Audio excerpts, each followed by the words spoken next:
ওকে, আমরা কম্পিউটার স্ক্রিনে চলে আসছি আর এখানে দেখতে পাচ্ছ আমার অ্যাকাউন্টটা সাসপেন্ড করে দিছে। এটা আমি ডিসেম্বরে ক্রিয়েট করেছিলাম। পেমেন্ট করার সাথে সাথেই সাসপেন্ড করেছি। এখানে দেখতে পাচ্ছ your account is suspend, we detected suspicious payment in your account. আমার কার্ড দিয়ে আমি পেমেন্ট করতেছি, তারপরেও বলতেছে সাসপিশিয়াস পেমেন্ট। আপনারা দেখাচ্ছেন আমার কয়টা কার্ড, আমার অলরেডি 4টা কার্ড আছে। এখানে দেখতে পাচ্ছেন আমি কোনো ক্যাম্পেইন করি নাই, ক্যাম্পেইন না করা সত্ত্বেও শুধু পেমেন্ট করছি আর ডিলিট করে দিছে, সাসপেন্ড করে দিছে। আমি যেমন পেমেন্ট অপশনে যাই, আজকে আমার নেটওয়ার্ক একটু স্লো, তাই একটু লোডিং দিতেছে, সমস্যা নাই। এখান থেকে তো $12 আমি পেমেন্ট করছিলাম 19 ডিসেম্বর 2022 সালে। পেমেন্ট করার সাথে সাথে এখন সাসপিশিয়াস পেমেন্ট দিয়ে দিছে। আমি অনেকবার ট্রাই করছি এটা ঠিক করার জন্য, বাট ঠিক করতে পারি না। অনেক অ্যাপ্লাই করছি। সাসপিশিয়াস পেমেন্টের কারণে যে অ্যাকাউন্টগুলো নষ্ট হয় তা অনেক কম সংখ্যক অ্যাকাউন্ট ঠিক হয়। ওকে, এখন ভাবতেছি এটা আমি রিফান্ড করে নিব, তাই ভাবলাম আপনাদের সাথে শেয়ার করি। আপনাদের অনেকেরই অ্যাকাউন্ট সাসপেন্ড হয়েছে, যেগুলোতে ডলার রয়েছে। আপনারা অনেকেই আমাকে কমেন্ট করছেন এবং আমার পেজে মেসেজ দিয়েছেন যে ভাই আমার এত ডলার রয়েছে, এখন এটা কিভাবে রিফান্ড করব। আমি আপনাদেরকে বলেছিলাম যে অ্যাকাউন্ট ক্যান্সেল করে দেন, তাহলে রিফান্ড হয়ে যাবে। অনেকেই বুঝতে পারতেছেন না, তাই আমি ফাইনালি আজকে এই ভিডিওটা তৈরি করতেছি। ওকে, এখন আমি আপনাদেরকে আরেকটা জিনিস দেখাই। ওকে, এখানে আমরা হোম পেজে চলে আসছি। অনেকে বলতেছিলেন কিভাবে অ্যাপ্লাই করবেন, আমি একটা ভিডিও দিয়েছিলাম আমার চ্যানেলে কিভাবে অ্যাপ্লাই করবেন, তারপর আমি আপনাদেরকে দেখাই।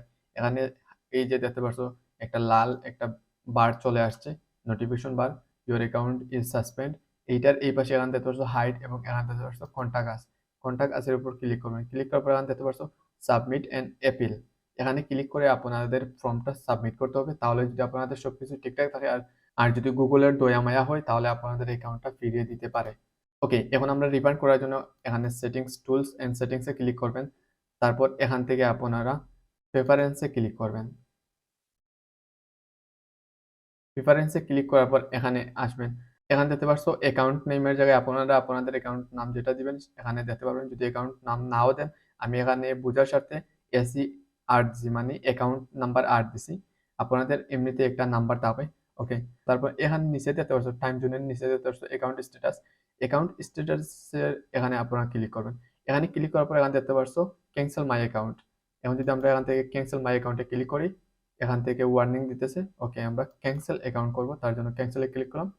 এখন ক্যান্সেল মাই অ্যাকাউন্টে ক্লিক করার পর এখানে আপনারা আরেকটা জিনিস দেখতে পাবেন। এখান থেকে তো দুইটা নোটিফিকেশন। এখন যদি আমরা আবার রিফ্রেশ দেই, ওকে, এখান থেকে তো 3টা নোটিফিকেশন চলে আসছে আমাদের নোটিফিকেশন বারে। এখান থেকে তো ইওর অ্যাকাউন্ট ইজ সাসপেন্ড একটা নোটিফিকেশন, তারপরেটা দেখতে পাচ্ছ 3 number notification, your account is not active, your ads aren't running, become your account has been cancelled. আমাদের অ্যাকাউন্ট ক্যান্সেল হয়ে গেছে। এখন যদি আমরা সামারিতে যাই তাহলে দেখতে পারবেন। ওকে, এখানে আপনারা দেখতে পাচ্ছ এখানে আগে 3টা অপশন ছিল, এখন এখানে একটা অপশন, দুইটা অপশন দেখতে পাচ্ছ। আগে এখানে ছিল অ্যাভেলেবল ফান্ড, এখন চলে আসছে ইওর এস্টিমেট রিফান্ড। এখানে আমাদের $12 ছিল ব্যালেন্সে, $12 রিফান্ড হয়ে গেছে। Cancel has date, cancel date এখানে চলে আসছে 21 March 2023। How will be refund, এখানে দেখতে পাচ্ছ $12 ভিসা কার্ড দিয়ে আমি পেমেন্ট করছিলাম। এখানে ভিসা কার্ড চলে আসছে। এস্টিমেট আমরা এটা পাবো 28 তারিখের ভিতরে পেয়ে যাব আশা করি। এখানে 1 সপ্তাহ সময় দেখায়, বাট অনেক সময় আছে 1 সপ্তাহের ভিতরে চলে আসে। অনেক সময় আছে যে 1 সপ্তাহ গিয়ে 2-3 মাসও চলে যায়, কিন্তু এখান থেকে রিফান্ড আসে না। তার জন্য আপনাদেরকে যে কাজটি করতে হবে আমি আপনাদেরকে বলতেছি। প্রথমে আপনারা যে কাজটি করবেন আমি যেভাবে দেখাইলাম এইভাবে আপনারা ক্যান্সেল করবেন। ক্যান্সেল করলে এরকম রিফান্ড হয়ে যাবে, আপনাদের ব্যালেন্সে যত ডলার থাকবে সেটা রিফান্ড হয়ে যাবে এবং 7 দিন সময় থাকবে।